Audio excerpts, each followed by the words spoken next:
കോഴിക്കോട് നഗരത്തിലെ ബസ്സുകളുടെ മത്സര ഓട്ടത്തിന് ബ്രേക്ക് ഇടാൻ പോലീസും മോട്ടോർ വാഹന വകുപ്പും ഇന്നലെ നടന്ന മാസ് പരിശോധനയിൽ 124 കേസുകൾ രജിസ്റ്റർ ചെയ്തു. പരിശോധന വരും ദിവസങ്ങളിലും തുടരും.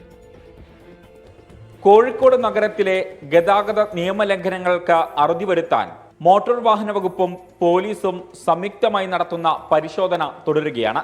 കഴിഞ്ഞ ദിവസം മണിക്കൂറുകൾ മാത്രം നീണ്ടുനിന്ന പരിശോധനയിൽ നിരവധി നിയമലംഘനങ്ങളാണ് കണ്ടെത്തിയത്. ഇതൊരു സ്പെഷ്യൽ ഡ്രൈവ് ആയിട്ടാണ് ഇതൊരു ഫോർ എക്സാമ്പിൾ 15 ഡേയ്സ്.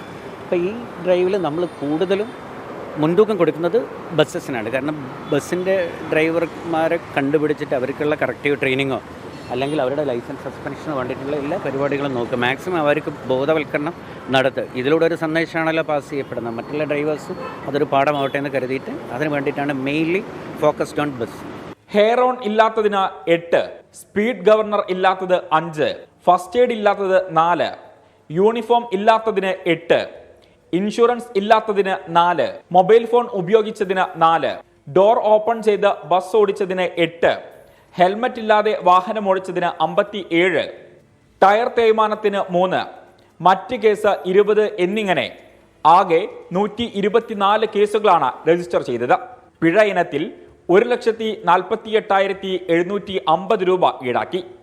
ഇനിയുള്ള ദിവസങ്ങളിലും തുടർച്ചയായി പരിശോധനകൾ തുടരും. 24 കോഴിക്കോട്.